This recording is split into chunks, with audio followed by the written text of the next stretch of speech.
Imagine looking so scary that people treat you like a walking red flag. Then, the baddest girl in school pulls up like, I like my men a little terrifying. And just like that, bro forgot how to blink.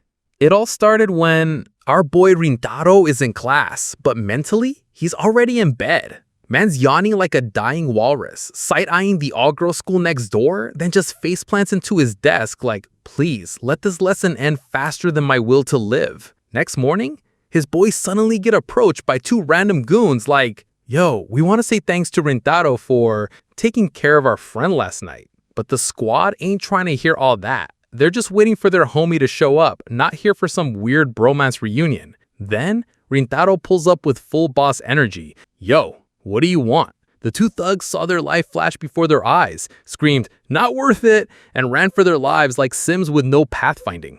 Brown-haired bestie starts raging like, dude, can you stop collecting enemies like Pokemon? You just dragged us into your mess. On the way to school, Rintaro finally explains, last night I saw some dude looking down bad, so I asked if he was okay. Apparently, I looked so scary he thought I was a mob boss trying to collect debt.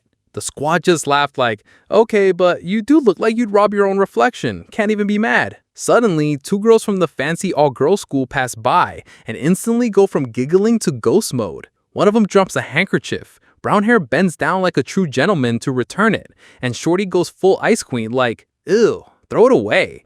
I'm not using something a peasant touched. Damn. But he shrugs it off. Everyone already knows those girls act like they're royalty from Bridgerton, and the boys next door are just NPCs. Their school is like Hogwarts for rich mean girls. Meanwhile, the boys' school is a daycare for delinquents. Anyway, Brown here tries to invite Rintaro to karaoke after school, but RMC is like, can't. Gotta go grind IRL. Mom's bakery needs a carry. Cue Rintaro sprinting through the rain. He gets home soaked only to get roasted for being late. Mom hands him the apron like, here, congrats, you're employee of the month now. Dude didn't even want the job. While stocking pastries, he spots a red umbrella in the basket. He peeks out and noticed a girl sitting alone. When she saw him, she choked on her own breath. He rushes over, hands her a water like, my bad, didn't mean to jump scare you into another dimension. Then he notices a stack of plates she ordered. Like, wait, this tiny girl eats like a trucker? But before he could even say anything, she panics and bolts out the store.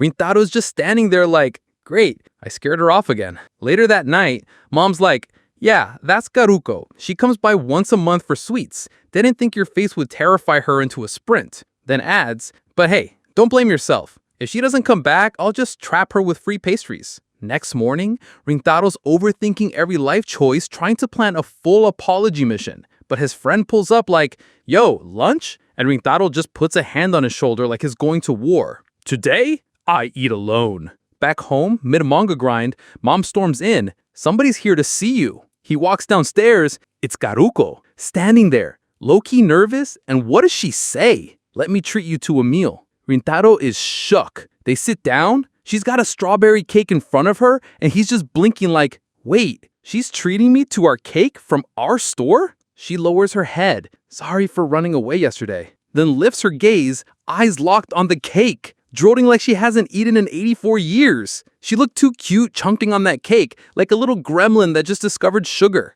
So Rintaro, being the low-key softy he is, slides the plate over like, if you like it, go ahead and finish it. No need to be shy. And guess what? Homegirl didn't hesitate. She devoured that slice like it owed her money. After licking the plate clean, Garuko smiled and said, you're probably still shocked that a girl can eat this much. Turns out that day she came in, nobody else was in the shop and her cravings took the wheel, so she just sat down and ate like she was in a mukbang livestream. Meanwhile, Rintaro's sitting there like, okay, but why is this girl even interested in me? And then she dropped the bomb. I finally found you. Dude thought it was some fairy tale line, but nah. Apparently she knew he worked there sometimes and had been coming back just hoping to run into him. Kinda stalkerish, yes. Kinda cute, also yes. She blushed and said, the first time you looked straight at me, my heart went boom. And Rintaro was just short-circuiting like, wait, hold up.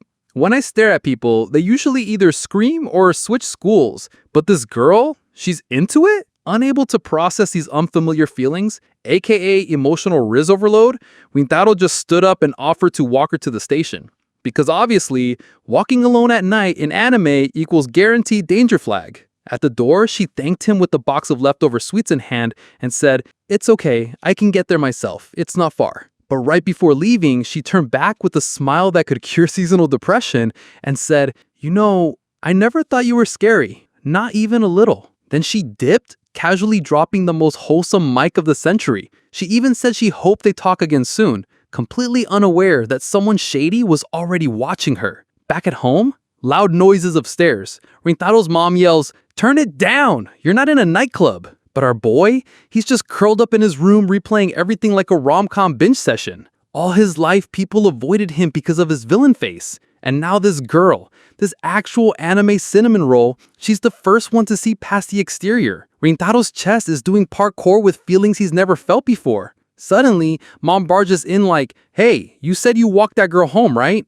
Then why is her pastry box outside our store?" At the very same time, those two punk delinquents from earlier, yeah, they cornered Karuko in a back alley with bad intentions. Noticing a weird stain on the cake box, Rintaro instantly got that anime sixth sense. Something wasn't right. So he booked it, running through the streets like a budget superhero. After scanning half the neighborhood, he finally spots her, Karuko, cornered by those two punk goblins from yesterday. He was about to jump in and shut it down when the clown started yapping like, "You know that Rintaro guy? Total thug. Classic low-tier delinquent vibes. Dude only goes to that trash school because he can't make real friends." Rintaro didn't flinch. He's used to that slander. But what got him sweating was the fear that Karuko might believe them. Except, nah. She stood her ground. "You don't know him. Don't judge someone off a rumor. And don't talk trash behind his back. It's gross." Let's just say the goons did not like that sass. One of them balled his fist, ready to swing, but Rintaro stepped in like a wall of steel,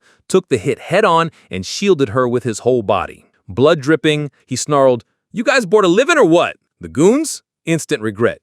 They immediately ran for their lives. Karuko, panicking, pulled out a handkerchief, dabbing the blood off his face. Tearing up, she whispered, "I'm sorry. This happened because of me." But Rintaro just smiled, wiping the moment clean with a soft voice. "If I stepped in sooner, this wouldn't have happened. I'm sorry for dragging you into this." Hearing her words, how she defended him, how she believed in him, it hit him deep. For the first time, someone didn't flinch at his face, didn't write him off as a menace. Karuko gently wiped away the last streak of blood and murmured, "I don't understand why people think you're scary. You're kind. You saved me." And that broke something in him.